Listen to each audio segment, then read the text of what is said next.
तो दोस्तों, कैसे हैं आप सब? आशा करती हूँ आप लोग बेहद अच्छे होंगे। और आपको मेरे द्वारा लिखी गई कहानियाँ पसंद आती हैं तो लाइक करें और कमेंट करके मुझे ज़रूर बताएं कि आपको मेरे द्वारा लिखी गई कहानियाँ कैसी लगती हैं। और अगर आप लोगों ने मेरे चैनल को सब्सक्राइब नहीं किया है तो सब्सक्राइब ज़रूर कर लेना। मैं यहाँ पर लेकर आई हूँ माफ़ी अदा लवल गल का भाग। तो चलिए कहानी शुरू करते हैं। पिया कबीर के ऐसे देखने से कहती है, क्या देख रहे हैं? कबीर कुछ नहीं बोलता, बस पिया को देखते रहता है और कहता है, हो गया तुम्हारा, अब चलो, हमें घूमने भी जाना है ना। पिया कहती है, हाँ लेकिन आपने सबसे बात कर ली। कबीर कहता है, सब कौन? विमान जा नहीं रहा है, हम और आकाश चलेंगे, और दादी, हम समुद्र की सैर करेंगे, चलो मेरे साथ। पिया कहती है, क्या समुद्र की? कबीर कहता है, हाँ। क्या सच में? हाँ बाबा, हाँ। पिया कबीर की बात सुन काफ़ी खुश थी और कबीर के गले लग कहती है, थैंक यू कबीर जी, जो आपने ये सब सोचा मेरे लिए। कबीर आकाश को फ़ोन कर कहता है, हम समुद्र की सैर करने जा रहे हैं, तू चल हमारे साथ। लेकिन आकाश कहता है, मेरा कहीं जाने का मन नहीं है, तुम्हें चलना होगा मेरे साथ। कुछ और भी मेहमान जा रहे हैं, तुम भी चलो। मेरे जो एम्प्लॉय हैं उनमें मीटिंग भी करता जाऊंगा, पिया को भी घूमने मिल जाएगा। आकाश कहता है, तू जाना यार, मेरा बिल्कुल मन नहीं है। लेकिन नहीं, कबीर कहता है, देख तू नहीं जाएगा तो पिया भी नहीं जाएगी, और हो सकता है तुझे तेरा प्यार भी मिल जाए। कबीर की बात सुन आकाश हाँ कह देता है। कुछ देर बाद सब लोग रेडी थे शिप पर जाने के लिए, समुद्र की सैर करने के लिए। कबीर और पिया, आकाश और कबीर के कुछ पार्टनर थे। आकाश के साथ माही थी और साथ में दादी भी। ये सब समुद्री किनारे पहुंच चुके थे। अब इन्हें शिप के ऊपर चढ़ना था। पिया सबसे पहले गई शिप में और दादी पिया से कहती हैं, रुक जा पिया, कितनी जल्दी है?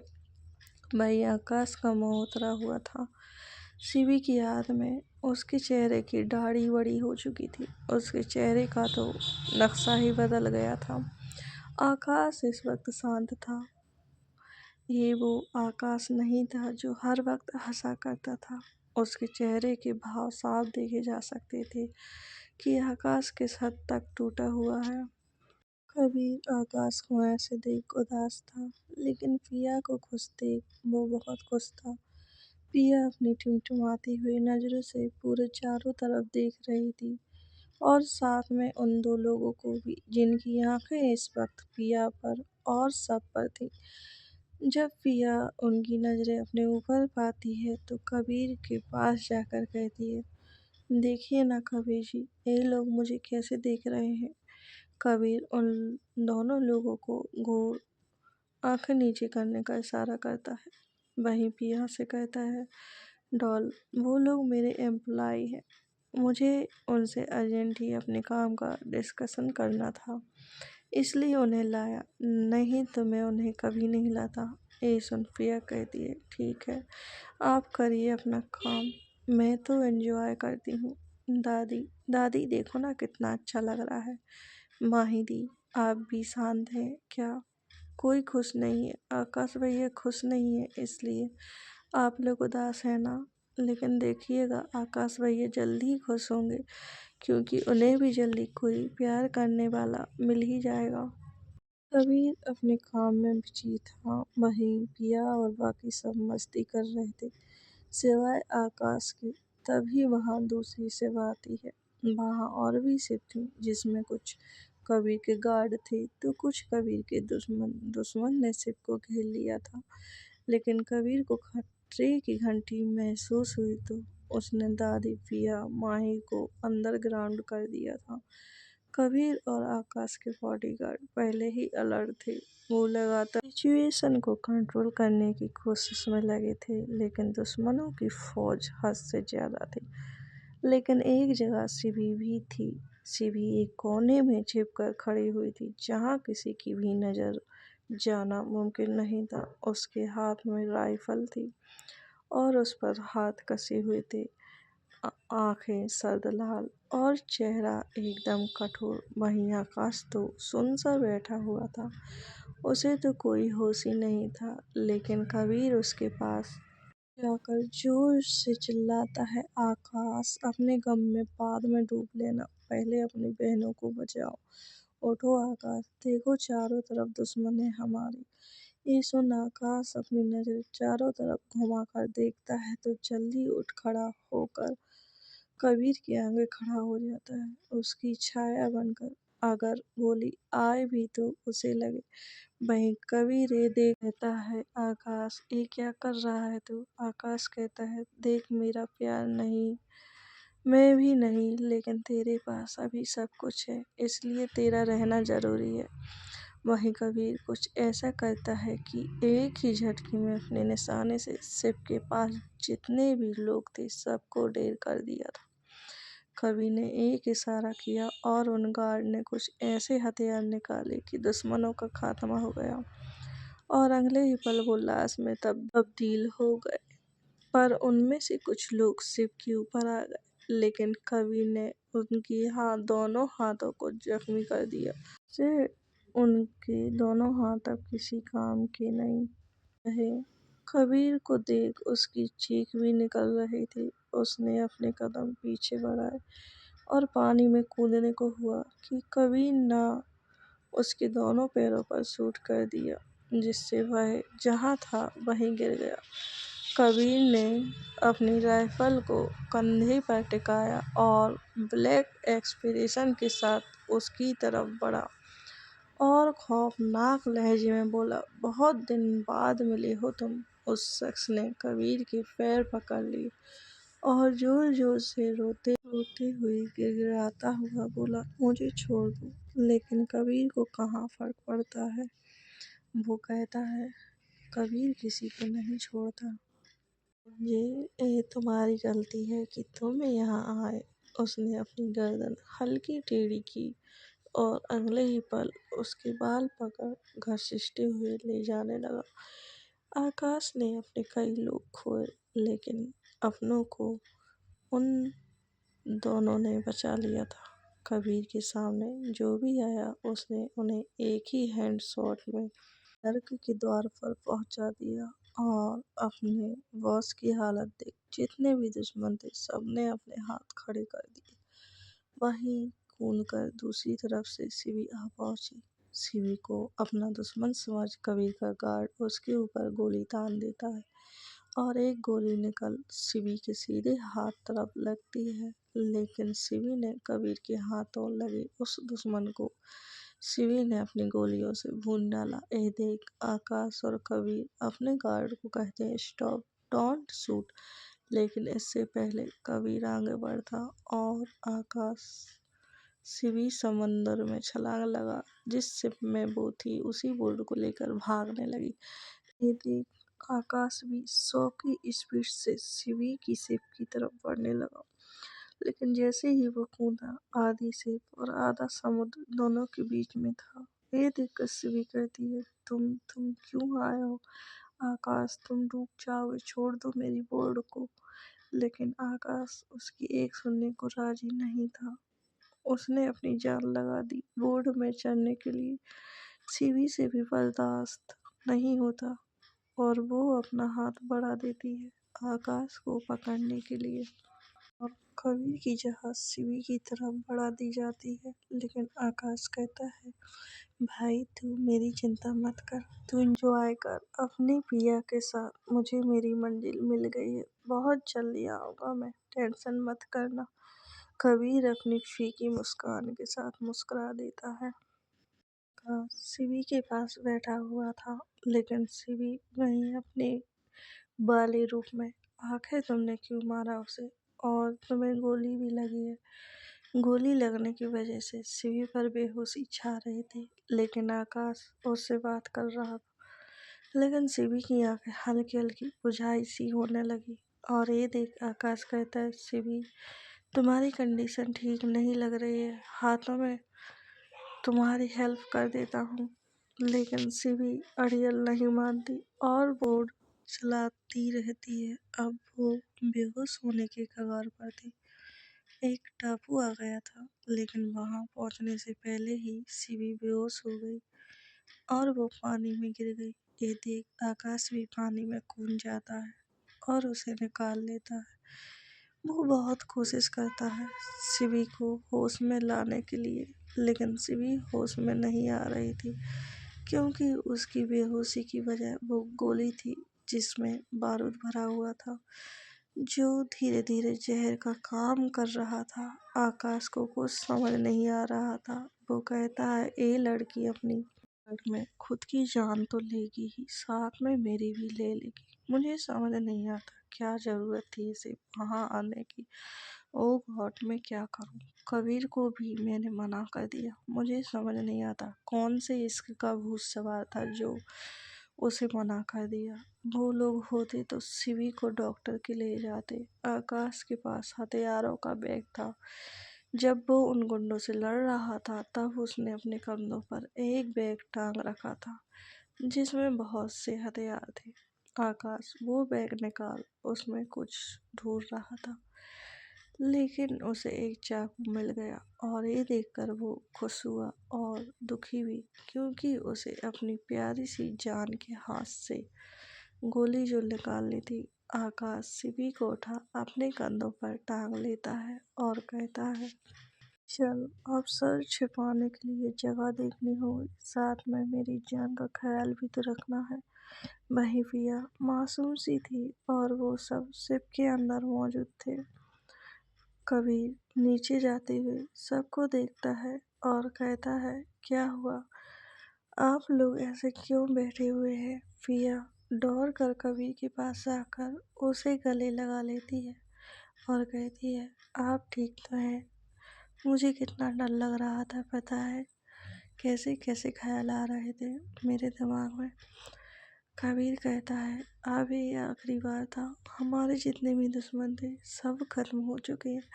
अब हमें कोई भी दिक्कत नहीं आएगी। कबीर कबीर की बात सुन दादी भी उसके पास आकर कहती है, हाँ बेटा, अब ये सब तुम बंद करो। तुम्हारी दुश्मनी के चलते देखो आज सबकी जान पर बनाए। तुम पिया को लेकर यहाँ से कहीं दूर चले जाओ बेटा। यहाँ रहोगे तो मुझे डर लगा रहेगा कि कहीं कुछ हो ना जाए। लेकिन कबीर कहता है, दादी हाँ ना, मैंने अब हमें डरने की कोई ज़रूरत नहीं है। हमारे जितने भी दुश्मन थे सब खत्म हो चुके हैं और अब हमें कोई प्रॉब्लम नहीं होगी। आप विश्वास करें मेरा। कबीर की बात सुन दादी को तसल्ली नहीं हो रही थी, क्योंकि कबीर के आते ही उन्होंने बहुत कुछ देख चु लिया था। वही माही पीछे खड़ी ये सब सुन रही। भाई वो आपके एम्प्लॉय थे, वो कहाँ है? कबीर कहता है, वो सब नहीं रहे। ये सुन माही को धक्का सा लगा, क्योंकि आकाश उन्हें कहीं नहीं दिख रहा था, कहीं और। दादी सभी कहते हैं, बेटा आकाश तो ठीक है, कहीं वो तो नहीं? ये सुन माही कहती है, नहीं नहीं, उन्हें कुछ नहीं हुआ है। और वो कबीर के पास आकर कबीर का हाथ पकड़ कहती है, भाई आकाश, भाई वो ठीक तो है लिए ना भाई? कबीर कहता है, वो एकदम ठीक है और तुम्हारी होने वाली भाभी के पास गया है। दादी पीछे से कहती हैं, मतलब शिवी यहीं थी तो हमें वो कहीं दिखी नहीं। कबीर कहता है, वो लंबी कहानी है दादी। आकाश और शिवी को घर आ जाने दो, हम वहीं बैठकर बात कर लेंगे। लेकिन भाई आकाश भाई शिवी के साथ ऊपर होंगे ना? कबीर कहता है, वो दोनों दूसरे बोर्ड में एक अलग ही जगह निकल चुके हैं। किसी की कुछ समझ नहीं आ रहा था, लेकिन सबको तसल्ली थी कि आकाश ठीक है और शिवी के साथ है। आकाश शिवी को कंधे पर उठाए हुए कहता है, इन दिनों लगता है तुमने ठीक से खाना भी नहीं खाया होगा, बहुत हल्की लग रही हो तुम। आकाश शिवी को एक पेड़ के पास लेटा देता है और आसपास में देखता है कि कहीं उसे कोई अच्छी जगह मिल जाए। आकाश अपने चारों तरफ देखता है, लेकिन उसे सर छुपाने के लिए कहीं जगह नहीं मिलती। बहुत उसे कुछ नहीं सूझा तो उसने अपने बैग में रखी हुई पड़ताल को चारों कोने से बांध दिया। ऐसी जगह कुछ मिल भी नहीं सकता था, सिर्फ जंगली एरिया और शाम होने को थी। लेकिन शिवी का शरीर अब गर्म भी होने लगा था। आकाश ये सब देख बहुत चिंतित था। उसे कुछ नहीं सूझ रहा था। उससे रहा नहीं गया तो उसने शिवी के कपड़े उतार फेंक दिए। जहाँ उसने देखा कि उसने अपने सीने को छुपाने के लिए इतना टाइट कपड़ा पहन रखा है, ऊपर से कुछ पट्टी लपेट रखी है। आकाश ये देख हैरान था और कहता है, कैसे कर लेती हो यार तुम? बेचारों को कैसे बांध कर रखा है? दर्द नहीं होता है क्या? बेचारों को हवा तक नहीं मिलती होगी, कुछ तो कर लेती इन पर। और शिवी की पूरे क्लॉथ निकाल फेंकता है। अब शिवी का खुला शरीर आकाश के सामने था।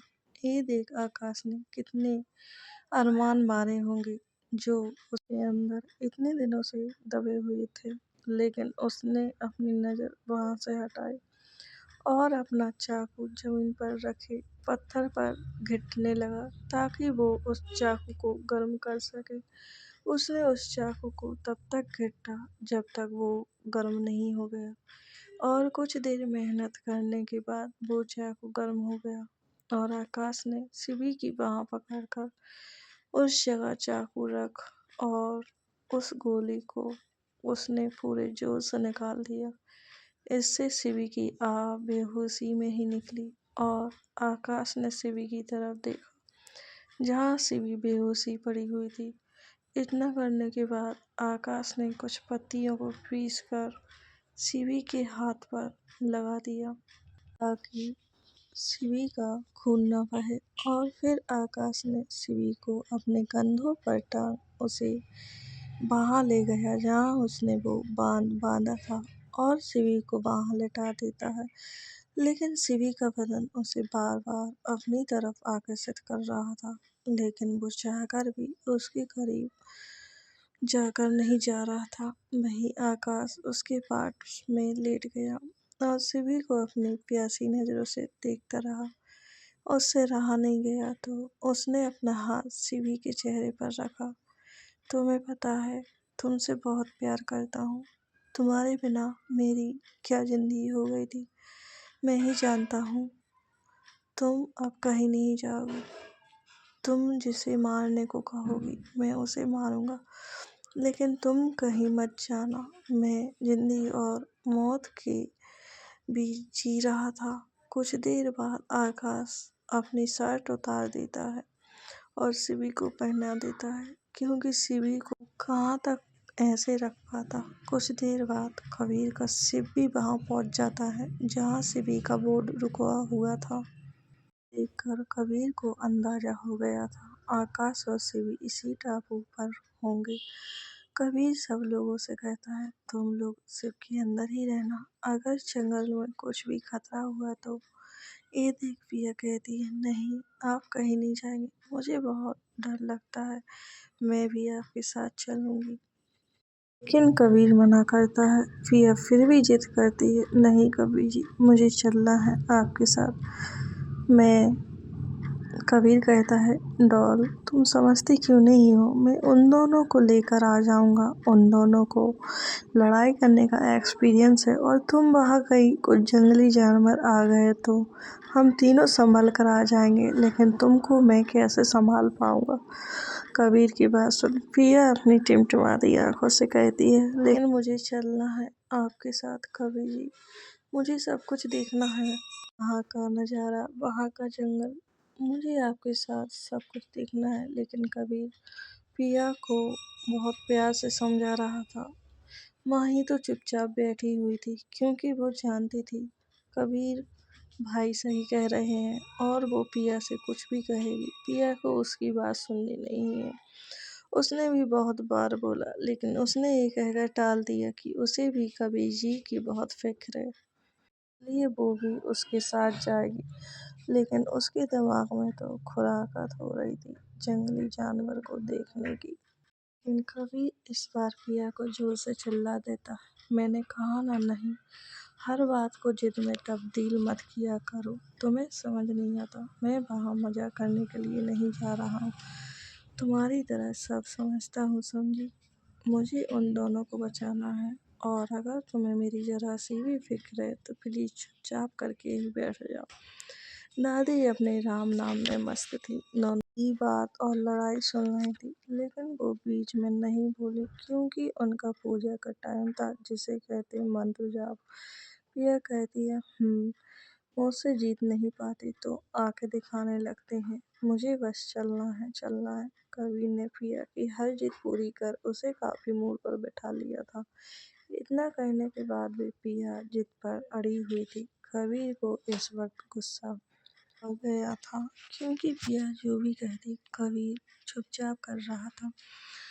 उससे रहा नहीं गया तो उसने पिया पर हाथ उठा दिया, जिसकी 5 उंगली पिया के छोटे से गाल पर थी। ए देख, दादी और माही जल्दी उठ खड़ी हुई। माही और दादी कबीर के पास आती हैं और कहती हैं, ए क्या किया आपने। दादी कहती है, तुमने उसे मारा क्यों। कबीर कहता है, दादी ये मेरे और डॉल के बीच का मामला है, आप बीच में मत बोलो। लेकिन कबीर बेटे, ऐसे कौन करता है, आपने देखा ना, ये मानती नहीं। मैं इसकी हर बात मानता हूँ, लेकिन ये देखो मेरी एक भी बात नहीं मानती। कबीर की बात सुन पिया कहती है, मैं आपसे कभी बात नहीं करूँगी, और डोर लगाकर शिप के अंदर भाग जाती है। देखा दादी, इसे ये है बस, उसके मन का करे तो ठीक, नहीं तो नाराज हो जाती है। उसे भी समझना चाहिए, मैं कोई पार्टी करने नहीं जा रहा हूँ दादी, मैं तो खुद अपनी जान खतरे में डालकर उन लोगों को ढूंढने जा रहा हूँ, और मेरे साथ कुछ बॉडीगार्ड को ले जा रहा हूँ जो उन दोनों को ढूंढेंगे। कबीर ये कहकर उन दोनों को ढूंढने के लिए निकल जाता है। तो चलिए दोस्तों, कहानी का एंड यहीं ख़त्म करते हैं। उम्मीद करती हूँ आप लोगों को ये भाग ज़रूर पसंद आएगा। पसंद आता है लाइक कर कमेंट करके मुझे ज़रूर बताएं, और मेरे चैनल को सब्सक्राइब जरूर करें।